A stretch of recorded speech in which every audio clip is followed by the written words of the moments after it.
ನಮ್ಮದು ಉಮೇಶ್ ಮೇಟಿ ಅವರು ಗೆಲ್ಲಬೇಕು. ಮೇಟಿ ಅವ್ರ ಹತ್ರ ನೀವು ಹೋಗಿ, ಮೇಟಿ ಅವರ ಕುಟುಂಬದವ್ರ ಹತ್ರ ಹೋಗಿ, ಅವ್ರು ಯಾರನ್ನ ಬೆಂಬಲಿಸ್ತಾರೆ ಅಂದರೆ ರೈತರನ್ನ ಬೆಂಬಲಿಸ್ತಾರೆ, ಕೆಳವರ್ಗದವ್ರನ್ನ ಬೆಂಬಲಿಸ್ತಾರೆ, ಮಧ್ಯವರ್ಗದವ್ರನ್ನ ಬೆಂಬಲಿಸ್ತಾರೆ. ಯಾರು ಊರಲ್ಲಿ ಅಗದಿ ಸಾಕಷ್ಟು ಕಡು ಬಡತನದವರು ಇರ್ತಾರೆ ಅವರಿಗೆ ಮನೆಗಳನ್ನು ಹಾಕಲಿ, ಇನ್ನೊಂದು ಮತ್ತೊಂದು ಮಾಡೋವಂಥ ಕಾರ್ಯಗಳನ್ನು ಮಾಡಿದ್ದಾರೆ. ಸಾಕಷ್ಟು ಬಡವರಿಗೆ ಅನುಕೂಲ ಮಾಡಿದ್ದಾರೆ. ನಮ್ಮಲ್ಲಿ ನನ್ನ ಕಡೆ ಒಂದು ಏನಿಲ್ಲ ಅಂದರೂ 12-15 ಸಾವಿರ ವೋಟಿಂಗ್ ನಾನು ಅದಾವ. ಈಗೆಲ್ಲ 30 ವರ್ಷದಿಂದ ನಾನು ಫೈಟ್ ಮಾಡ್ಕೊತ ಬಂದೀನಿ. ನಾನು ಮಾಡ್ತೀನಿ, ನಾನು ತೀರ್ತೀನಿ. ಬಡವರಿಗೆ ಅನುಕೂಲ ಮಾಡಿದರೆ ಮಾತ್ರ ಮುಂದೆ ನಮ್ಮ ದೇಶ ಬೆಳವಣಿಗೆ ಆಗುತ್ತೆ ಸರ್. ಅದಕ್ಕೋಸ್ಕರ ನಾನು ಹೇಳ್ತೀನಿ, ನಮ್ಮಲ್ಲಿ ಕಾಂಗ್ರೆಸ್ಸನ್ನು ಏನು ಆಯ್ಕೆ ಮಾಡಬೇಕಾಗಿರೋ ಕಾರಣ ಏನಂದರೆ ಸಾಕಷ್ಟು ಬಡವರಿಗೆ ಅನುಕೂಲ ಇರುವಂಥ ಸರ್ಕಾರ ಅಂದರೆ ಕಾಂಗ್ರೆಸ್ ಸರ್ಕಾರ ಸರ್. ಕಾಂಗ್ರೆಸ್ ಬಂದ ಮೇಲೆ ನಮ್ಮದು ನಾವು ಅಧಿಕಾರದೀವಿ, ಕೇಳಕ್ಕೂ ಹಕ್ಕದವು, ನಮ್ಮ ಎಲ್ಲದೂ ಅದಾವ್ರಿ. ಯಾಕೆ ಬಡವ್ರಿಗೆ ನಾನು ಮಾಡೀನಿ ರೀ, ನಾನು ರಾಜಕಾರಣದಾಗ ಓಡಾಡೀನಿ, ಈಗ ಬಿಟ್ಟೀನಿ. ಈಗ ಈ ಸಡೆ ನನ್ನ ಮಕ್ಕಳು ಎಲ್ಲ ಕಾಂಗ್ರೆಸ್ನಾಗ ಅದಾರ. MLA ಗಾಡಿ ಹೊಡಿತಾರ, ಒಬ್ಬ ಫೋಟೋಗ್ರಾಫರ್ ಅದಾನ, ಸಿದ್ದರಾಮಯ್ಯ ಜೋಡಿನ ಅದಾರ, ಇಬ್ಬರು ಮಕ್ಕಳು. ಬಾಗಲಕೋಟೆಯಲ್ಲಿ ಬೈ ಎಲೆಕ್ಷನ್ ನಡೀತಿದೆ. ಇಬ್ಬರಿಗೂ ಫೈಟ್ ಇದೆ. ನಮ್ಮದು ಉಮೇಶ್ ಮೇಟಿ ಅವರು ಗೆಲ್ಲಬೇಕು. ಅವ್ರು ಗೆಲ್ಬೇಕು. ಅವ್ರು ಮಾಡ್ಯಾರ, ಸಾಹಿತ್ಯ ಮಾಡ್ಯಾರ. ಅವ್ರದ್ದು ನಾವು ಎಲ್ಲದೂ ನೋಡೀವಿ. ಅವ್ರಲ್ಲ ಕಾಂಗ್ರೆಸ್ಲಿದ್ದ ನಾನು 34 ವರ್ಷಲಿದ್ದ ನಾವು ಮಾಡ್ಕೊಂಡೀವಿ. ಅವರು ಎಲ್ಲದೂ ನಮ್ಗೆ ಹೆಲ್ಪ್ ಮಾಡ್ಯಾರ. ಏನು ರೀ, ಅವ್ರದ್ದು ಅಂತೂ ನಾವು ತಪ್ಪೋದಿಲ್ಲ. ಏನು ರೀ, ಅವ್ರಲ್ಲಿದ್ದ ನಾವು ಸಾಯದೀವಿ, ಅವ್ರ ನೆಳೆದಾಗ ಅದೀವಿ. ಅವ್ರ ಪುಣ್ಯಲಿದ್ದ ನಾವು ಉಣ್ತೀವಿ, ತಿಂತೀವಿ, ಅಡ್ಡಾಡ್ತೀವಿ, ಮಾಡ್ತೀವಿ. ಏನು ರೀ, ಹಿಂಗೈತೈತಿ. ಗೆಲ್ಬೇಕು, ಅವರೇ ಗೆಲ್ಬೇಕು. ಅವ್ರ ಮುಂದೆ ನಾವು ನೋಡ್ತೀವಿ. ನಮಗೆ ಏನು ಬೇಕಾದ್ರೆ ನಾವು ಹೆಲ್ತ್ ಮಾಡ್ತೀವಿ. ನಾವು ಏನು ಸರ್ಕಾರ ಬೇಕಾಗತ್ತೆ ನಾವು ಕೇಳ್ಕೊತೀವಿ. ಅಲ್ಲಿ ನಮ್ಮ ಬಡವ್ರು ನಮಗೆ ಬೇಕಾಗಿತ್ತು. ನಾವು ಅವ್ರಿಗೆ ಹೋಗ್ಯಾಡ್ದ ನಾವು ಅವರಿಗೆ ಮೊದಲಿಂತ್ರನೂ ಅವ್ರದ್ದು ಇದನ್ನ ಐತ್ರಿ. ಅದ್ರ ಸಂಬಂಧ ನಾವು ಅವ್ರಿಗೆ ಕೇಳೋವಂಥದ್ದು ಅಧಿಕಾರನೂ ಐತಿ.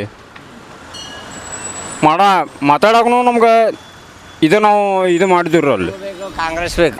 ಕಾಂಗ್ರೆಸ್ ಬಂದ ಮೇಲೆ ನಮ್ಮದು ನಾವು ಅಧಿಕಾರದೀವಿ, ಕೇಳಕ್ಕೂ ಹಕ್ಕದವು, ನಮ್ಮ ಎಲ್ಲದೂ ಅದಾವ್ರಿ.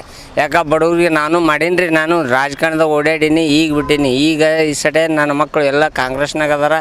MLA ಗಾಡಿ ಹೊಡಿತಾರ, ಒಬ್ಬ ಫೋಟೋಗ್ರಾಫರ್ ಅದಾನ, ಸಿದ್ದರಾಮಯ್ಯ ಜೋಡಿನ ಅದಾರ, ಇಬ್ಬರು ಮಕ್ಕಳು.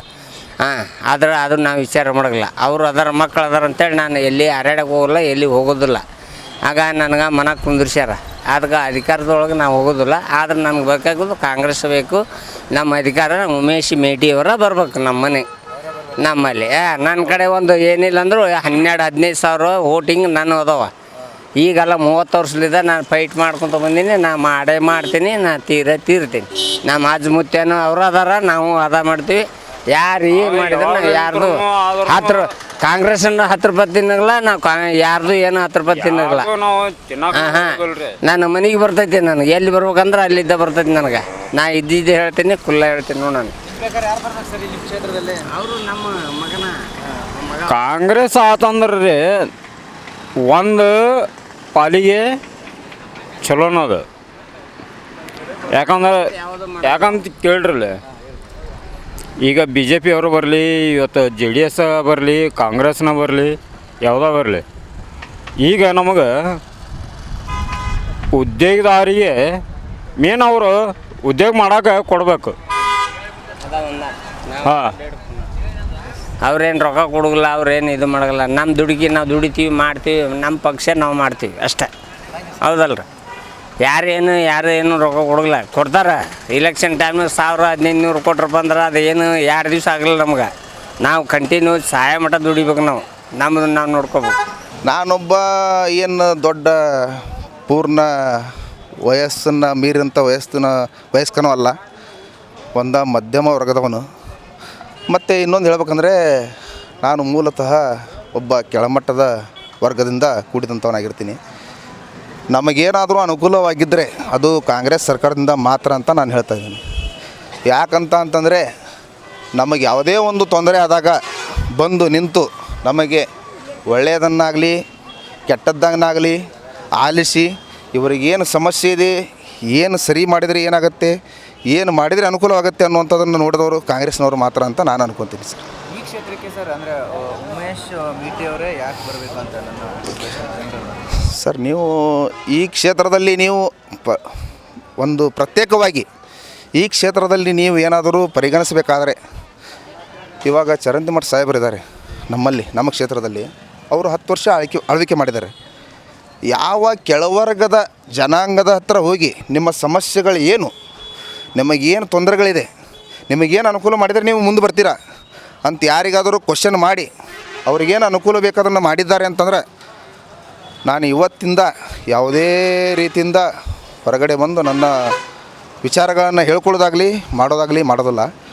ಸಾಕಷ್ಟು ಕೆಳವರ್ಗದವಳು ನಮ್ಮ ಹತ್ರ ನಮ್ಮ ರಾಷ್ಟ್ರ ಸಾಕಷ್ಟು ಬಡ ಜನರಿಂದ ಕೂಡಿರೋಂಥ ರಾಷ್ಟ್ರ. ಬಡವರಿಗೆ ಅನುಕೂಲ ಮಾಡಿದರೆ ಮಾತ್ರ ಮುಂದೆ ನಮ್ಮ ದೇಶ ಬೆಳವಣಿಗೆ ಆಗುತ್ತೆ ಸರ್. ಅದಕ್ಕೋಸ್ಕರ ನಾನು ಹೇಳ್ತೀನಿ, ನಮ್ಮಲ್ಲಿ ಕಾಂಗ್ರೆಸ್ಸನ್ನು ಏನು ಆಯ್ಕೆ ಮಾಡಬೇಕಾಗಿರೋ ಕಾರಣ ಏನಂದರೆ, ಸಾಕಷ್ಟು ಬಡವರಿಗೆ ಅನುಕೂಲ ಇರುವಂಥ ಸರ್ಕಾರ ಅಂದರೆ ಕಾಂಗ್ರೆಸ್ ಸರ್ಕಾರ ಸರ್. ಇವಾಗ ಅಂದರೆ ಡೆವಲಪ್ಮೆಂಟ್ ಬಗ್ಗೆ ಹೇಳೋದಾದರೆ ಸೊ ಏನೆಲ್ಲ ಅಭಿವೃದ್ಧಿ ಆಗಬೇಕು ಸರ್ ಇವಾಗ ಡೆವಲಪ್ಮೆಂಟ್ ಬಗ್ಗೆ ಹೇಳ್ತಾರೆ ಎಲ್ಲರೂ. ಬಾಗಲಕೋಟೆ ಸಾಕಷ್ಟು ಅಭಿವೃದ್ಧಿ ಮಾಡಿದ್ದಾರೆ, ಹಾಗೆ ಮಾಡಿದ್ದಾರೆ, ಹೀಗೆ ಮಾಡಿದ್ದಾರೆ ಅಂತ ಹೇಳ್ತಾರೆ. ಅವರ ಒಂದು ವೈಯಕ್ತಿಕವಾದಂತಹ ಸಂಸ್ಥೆ, ಅವರ ಒಂದು ಏನೋ ಒಂದು ಸಂಸ್ಥೆಯನ್ನು ಕಟ್ಕೊಂಡಿದ್ದಾರೆ. ಆ ಸಂಸ್ಥೆಗೆ ಅನುಕೂಲವಾಗಲಿ ಅನ್ನೋ ಸಲುವಾಗಿ ಅಲ್ಲಿ ಜನರಿದ್ದರೆ ಮಾತ್ರ ಸಂಸ್ಥೆಗೆ ಅನುಕೂಲ ಆಗುತ್ತೆ, ಅಭಿವೃದ್ಧಿ ಆಗುತ್ತೆ. ಅದನ್ನು ಬಿಟ್ಟರೆ ಈ ಸಂಸ್ಥೆಗೆ ಅನುಕೂಲ ಆಗ್ಬೇಕಂದ್ರೆ ಈಗ ನಾವು ಗ್ರಾಮೀಣ ಪ್ರದೇಶದಲ್ಲಿ ಇರ್ತೀವಿ ಎಲ್ಲರೂ. ನಾವು ಅಲ್ಲಿ ಸಿಟಿಯಲ್ಲಿ ವಾಸವಾದರೆ ಯಾರು ಬಂದು ಸಂಸ್ಥೆಗೆ ಅವರು ಫಂಡ್ ಮಾಡ್ತಾರೆ ಅಥವಾ ಇನ್ನೊಂದು ಮಗದೊಂದು ರೀತಿಯಿಂದ ಅವರಿಗೆ ಅನುಕೂಲ ಆಗ್ತಾರೆ. ಅದಕ್ಕೋಸ್ಕರ ನಗರಾಭಿವೃದ್ಧಿ ಮಾಡಿದ್ದಾರೆ, ನಾನು ಇಲ್ಲ ಅಂತ ಹೇಳ್ತಿದ್ದಿಲ್ಲ. ನಗರಾಭಿವೃದ್ಧಿ ಮಾಡೋದಕ್ಕೆ ಕಾರಣ ಏನಂದರೆ, ಅಲ್ಲಿ ಸಂಸ್ಥೆಗಳಿದ್ದಾವೆ, ಅವ್ರದ್ದೇ ಆದಂಥ ವೈಯಕ್ತಿಕ ಸಂಸ್ಥೆಗಳಿದ್ದಾವೆ. ಅದು ಬೆಳವಣಿಗೆ ಆದರೆ ಮಾತ್ರ ಅವ್ರದ್ದು ಬೆಳವಣಿಗೆ ಆಗುತ್ತೆ. ಅವರ ಬೆಳವಣಿಗೆಗೋಸ್ಕರ ವೈಯಕ್ತಿಕವಾದ ಕಾರಣಗಳಿಂದ ಅವರು ಸಂಸ್ಥೆಗಳನ್ನು ಬೆಳೆಸಲಿಕ್ಕೋಸ್ಕರ ಅವರು ನಗರಾಭಿವೃದ್ಧಿ ಮಾಡಿದ್ದಾರೆ.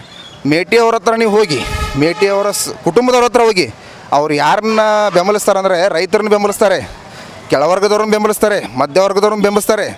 ಯಾರು ಊರಲ್ಲಿ ಅಗದಿ ಸಾಕಷ್ಟು ಕಡು ಬಡತನದವರು ಇರ್ತಾರೆ ಅವರಿಗೆ ಮನೆಗಳನ್ನು ಆಗಲಿ ಮತ್ತೊಂದು ಮಾಡೋವಂಥ ಕಾರ್ಯಗಳನ್ನು ಮಾಡಿದ್ದಾರೆ.